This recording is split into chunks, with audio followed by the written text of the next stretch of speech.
Good evening, everyone. My name is Donovan Shaefer, and I'm the lecturer in science and religion here in the Faculty of Theology and Religion at Oxford. I also work at the Ian Ramsey Center, which is one of the hosts of this event, Religion, Society, and the Science of Life. And I am just delighted to be able to welcome all of you to this conference and wanted to extend my warm welcome and also thanks to all of you for making it to this event. This is sort of a continuation of a series of conferences that the Ian Ramsey Center has been doing for the past several years, our annual interdisciplinary summer conferences, each of which has a sort of designated topic and organizes around a particular theme.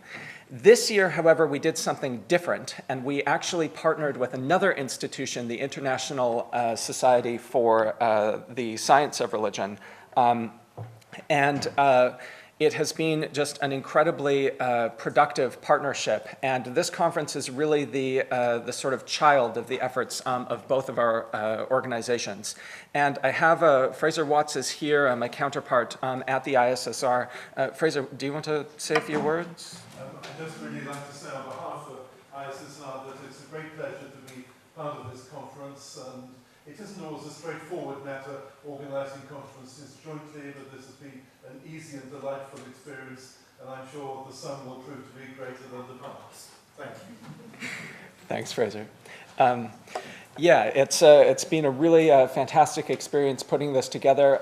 In my 3 years at Oxford, this has been the most successful of these conferences that we've organized, just in terms of the sort of energy and the number of registrants.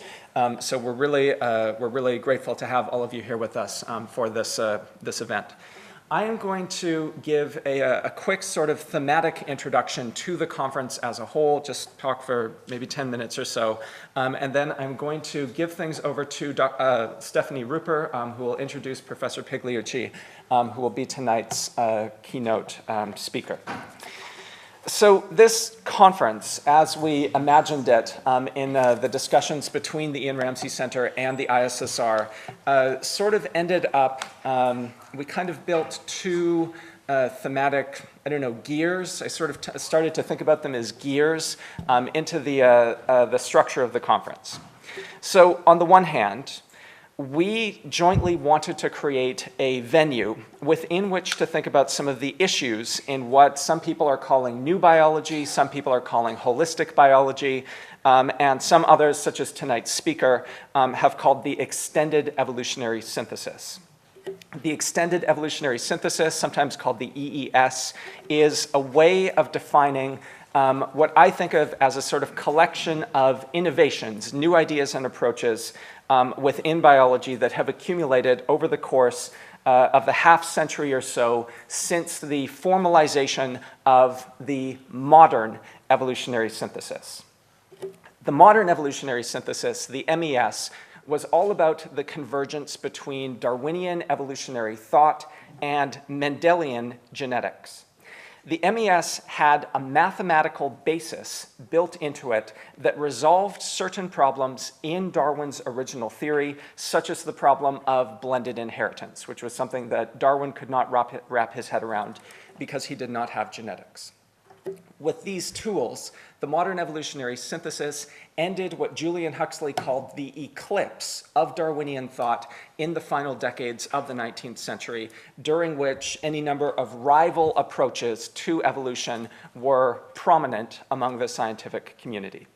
The MES essentially cleared the room, getting rid of all of these rival approaches and leaving a tuned-up Darwinism the only game in town for explaining problems like speciation and common sense and common descent. Sometimes knowledge expands outwards. It adds new sections, it adds new topics, it annexes new fields. But just as often, knowledge production is actually about increasing the depth of focus of things that we already know.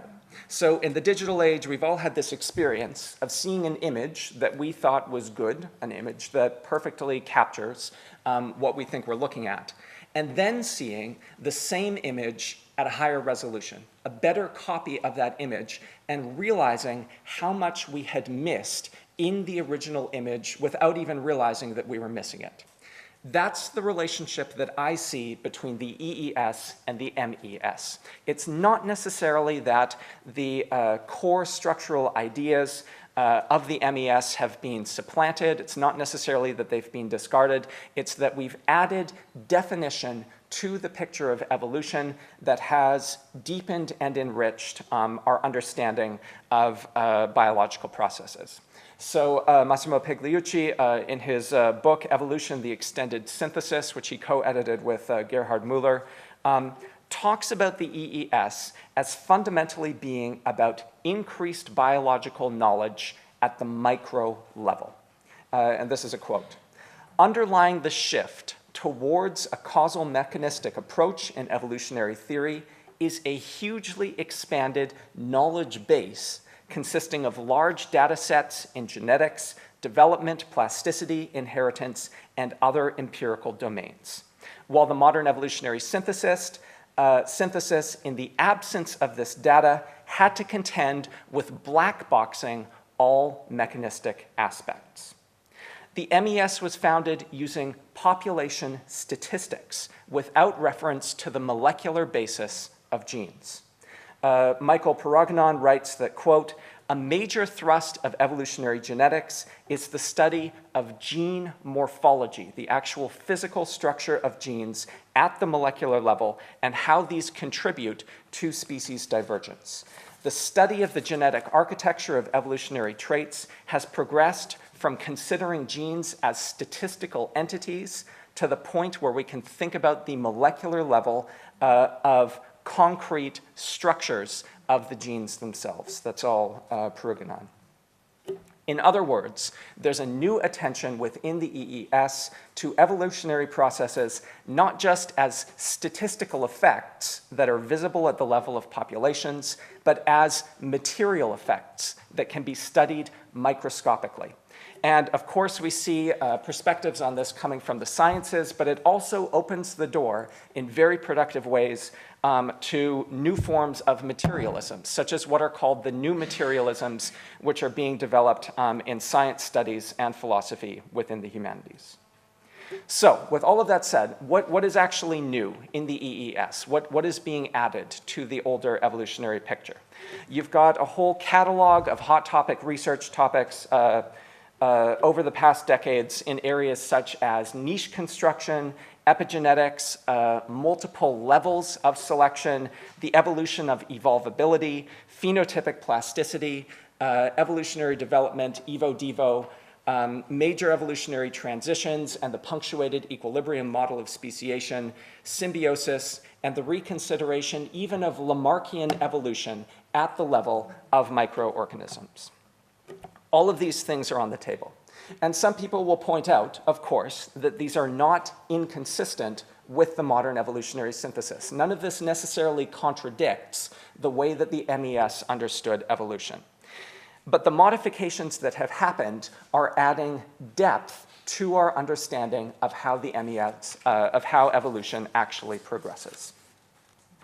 Personally, I like the EES as a teaching tool. It's something that allows us to talk about the limitations of the MES as what has sort of become the dominant kind of like pop-sci, street-level understanding of how evolution works, and allows us to add detail and complexity to the picture of evolution that is often washed out in popular conversations, such as one might find on the internet.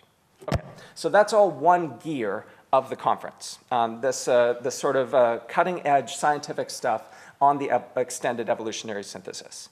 However, it would be naive to imagine that the grander questions about biology, religion, the humanities, and evolutionary theory generally have been put to bed. And this is the other gear of this conference. George G. Simpson, a philosopher of biology, observed in the 1950s that biology is distinct among the other natural sciences for 4 particular reasons. Number one, its objects of study are hyper-complicated rather than simple. It's the difference between a cell and an atom. They are on a completely different register of complexity. And for the same reason, it's non-typological. Biologists look at organisms in their specificity. They pay close attention to variation. A cell is not interchangeable with other cells in the way that an atom is interchangeable with other atoms. An organism is, biology is also historical. It tells historical stories in the way that it produces knowledge.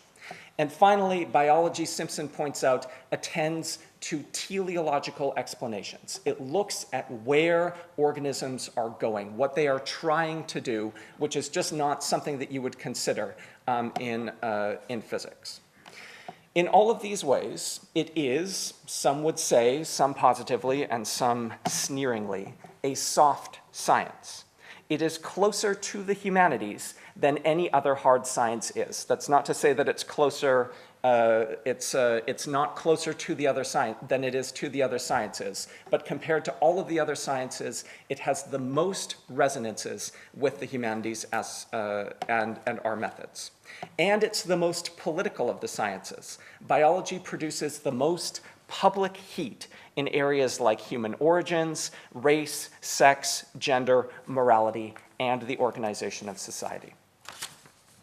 The papers and plenaries at this conference will continue to probe this contact zone between biology and the humanities. What does it mean when, contradicting Kant's claim that there will never be a Newton for the blade of grass, we now recognize that life is an object of study? How does this change the humanities? And what are the humanities? What are they for if life can be studied scientifically? And how does religion change when our patterns of belief have themselves become objects of scientific study using evolutionary methods? And what are the limits of science, if any, for our understanding of all of these topics? 40 years ago, E.O. Wilson also had the plan to try to build a bridge between the humanities and the sciences, this project that he called sociobiology in his book, Consilience. But I think that there's now a strong consensus that Wilson's attempt to build those bridges was hastily constructed and inadequately engineered.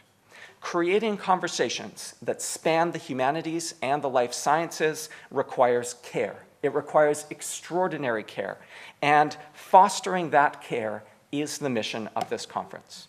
Our hope is that the interlock of these different thematic gears will provide a platform for new bridges, new ideas, and new conversations. We are thrilled to have all of you with us participating in these discussions, and we very much look forward to how all of these conversations will unfold over the coming days.